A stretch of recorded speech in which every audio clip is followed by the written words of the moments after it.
Hello, geometry students. This is an optional video. I just thought you might be curious about what topics in probability did we not cover that we usually would have because of the coronavirus and the fact that we just only get to see each other once a week instead of 3 times a week. So the first thing is there's something called independent events versus dependent events. Independent is talking about two or more events or things that are happening that do not affect each other.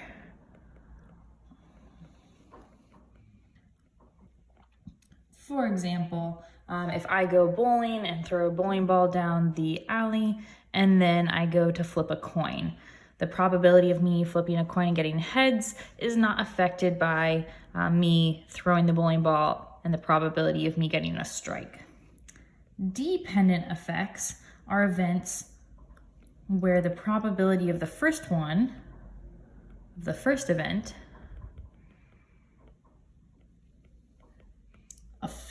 does affect the probability of the next event.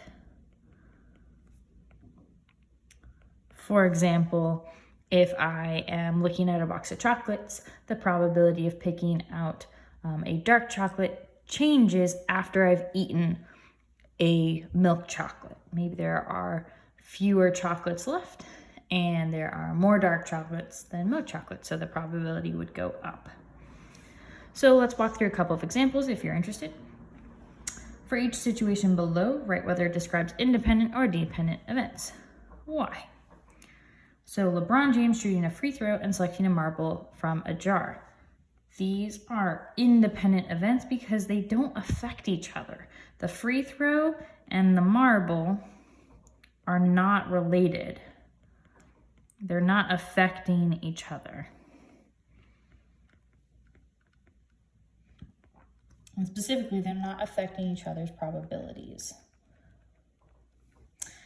Dealing a king from a deck of cards, so there are 24 cards in a deck, I think, maybe. And then a king is a type of card in the deck. And then dealing a club, so it's talking about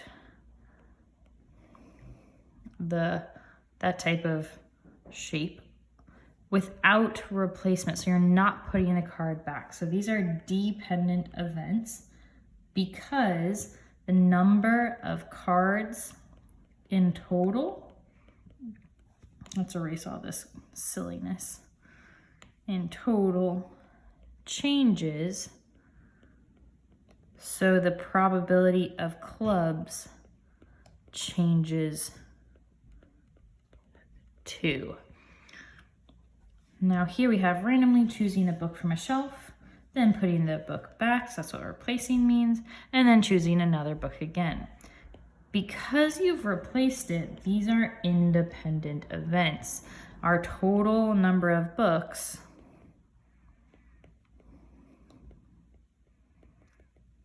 doesn't change. So the probability of the book doesn't change either. So that is one thing we would have covered if we weren't doing social distancing. Another thing that we would have covered is something called expected value. So expected value is when you can either earn money or lose money for a game you're playing. And so we have the expected value of a game is equal to the probability of an event A happening times the value of that event. So if, for example, picking blue is worth 2 points, so the value of blue would be 2, plus the probability of the next event happening times the value of that.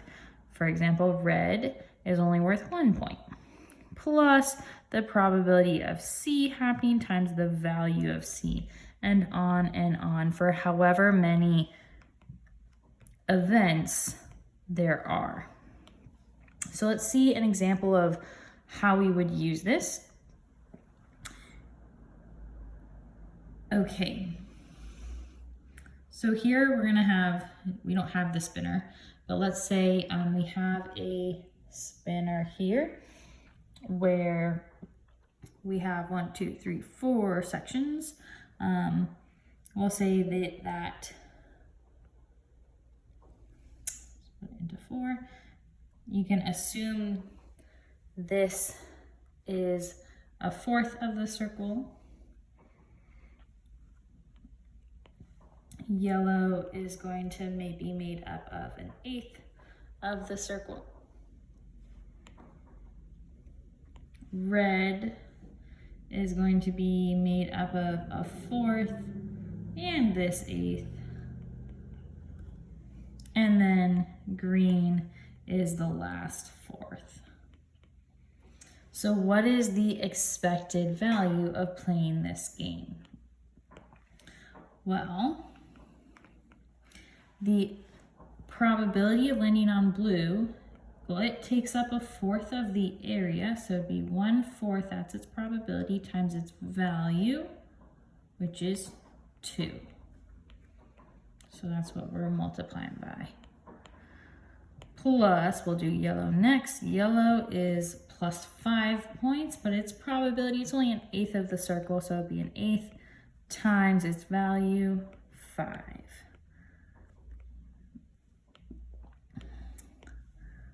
Plus the probability of green happening, it's also made up of a fourth of the circle, but its value is minus 2 points. So we're gonna write in minus 2 here. We're multiplying by -2.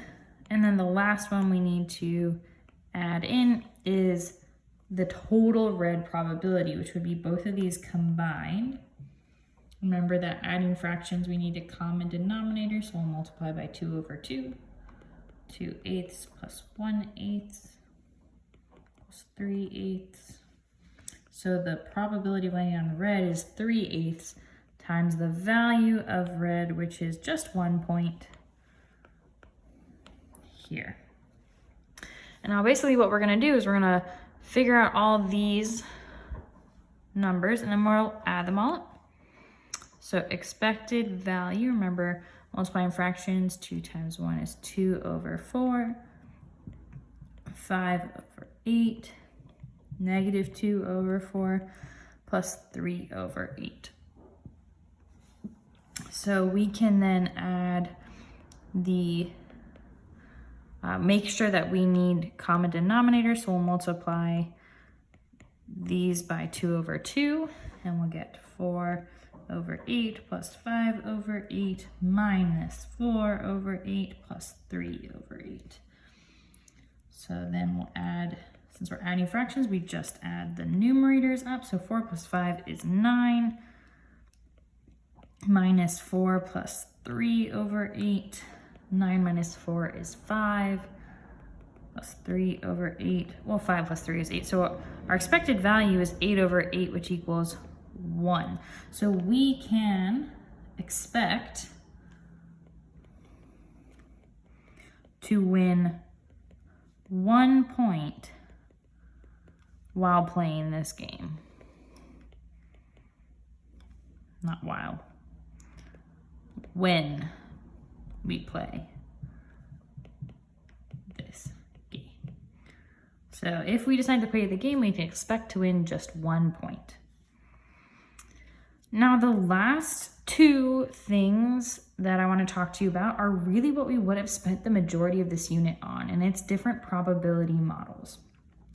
So here, we're pretty used to seeing contexts like this. A pet store has 200 animals. Of these, they have 65 dogs and 50 animals with black fur.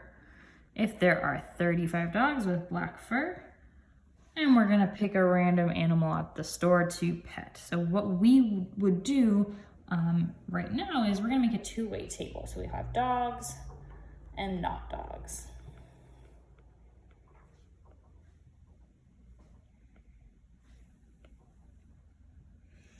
And what is the other thing we're looking at? We're looking at the color of their fur. So we're looking at black fur and not black fur. And then we have our totals here and totals here. And we're told there are a total of 200 animals in the store. We're told there are 65 dogs. Hello, there we go. And 50 animals with black fur. And 35 dogs with black fur. So that tells us these numbers. Now we can fill in the rest using our arithmetic skills. This is going to be 150. 50 minus 35 gives us this 15.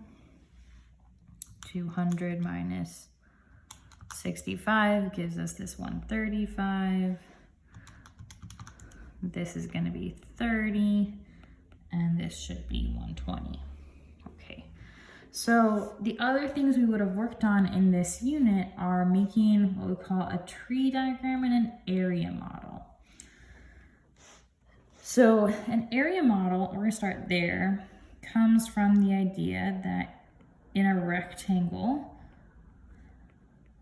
maybe actually, let me draw this better.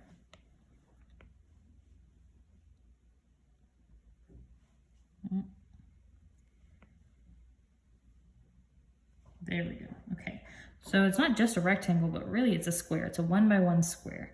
So similarly to the 2-weight table, we're going to have type of animal, and we'll have a space for dogs and a space for not dogs. But the amount of space that dogs takes up is going to be equal to the percent total. So let's look at there. 65 dogs out of 200. That's going to be talking about, okay, well that is a number that's less than half. So as I am drawing in a line here, this box represents the total animal population. And this green space here is talking about all dogs. So that must mean that the rest here, let's go yellow, is talking about not dogs. So again, the big purple box is talking about all the total animal population in this store. Now we also talked about black fur versus not black fur. And there are 50 out of 200 animals that have black fur. So and that's a lot less than half. So we'll draw a line up like this, and the rest is for our not black fur here. So if we were to start to color code this, we'd have dogs here, not dogs here, that match. Black fur will go orange. So notice how we are having similar overlap. And we'll go not black fur here. So this is an area model which can help us by representing the context in a slightly different way. The other model, so that's talking about area model right here.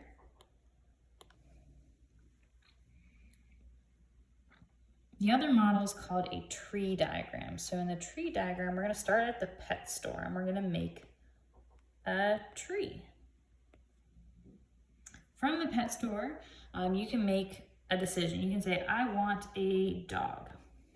Or you can say, I want not a dog. So you're going to start with a decision for type of animal. So dog, not dog. Now we said that there are 65 dogs in total out of 200 animals. And there are 135 not dogs out of 200 animals. Once you've decided that you want a dog, so this was the type of animal question. Let's just move it up a little bit. Here we go. That's corresponding here and here. You have another decision you need to make. Color of fur.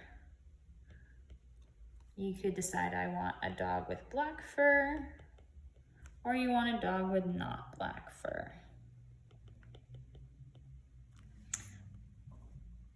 If you had decided you wanted a cat, which would go under the not dog category, you might say I want a cat with black fur. Or you could say I want a cat with not black fur. So this is your second decision, black fur, not black fur. Now the probabilities that we're gonna write next to the descriptions are not gonna be the total. It's not gonna be 50 out of 200, but instead it's gonna be, well, how many black-furred dogs are there? Because we're along the dog tree. And there are 35 out of 65 dogs with black fur. So for not black fur, there are 30 out of 65 dogs. So here, we're gonna be out of the 135 not dog animals, and there are 120 of them without black fur and 15 of them with black fur. I'm getting these numbers from the two-way table, which is how I'm filling it in. The last part of a tree diagram is filling in, these are our and probabilities. So for example, this one would represent the probability of not dog and not black fur. And we calculate this by multiplying the probabilities on the tree line. So we're gonna do 135 times 120 because we're multiplying the numerators, and then divide that by, multiply the denominators, 200 times 135, and we get this beautiful 60 over 100, or 0.6. So again, what are we gonna do here? We're gonna say, okay, 135 times, I'll write it out, 135 over 200 times 15 over 135. And we get 0.075 as a decimal. And we'll do it again for this row. So these are all and probabilities. For example, not dog and not black fur. Okay, 30. This is 0.15, and this last one is 0.175.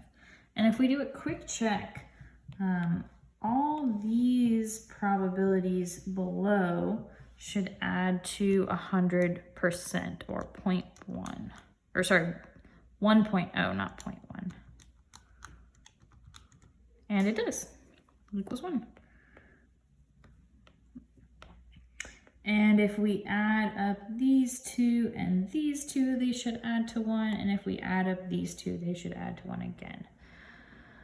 So if I zoom out so that you can see here, we have 3 different ways to represent one context. We have the two-way table, which is what we're focusing on.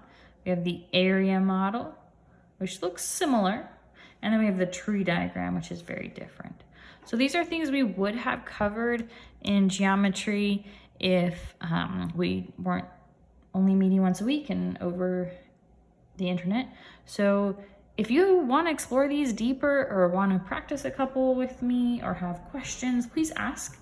I'm happy to go over them. I hope you have a great rest of your day. I will talk to you later. Bye-bye.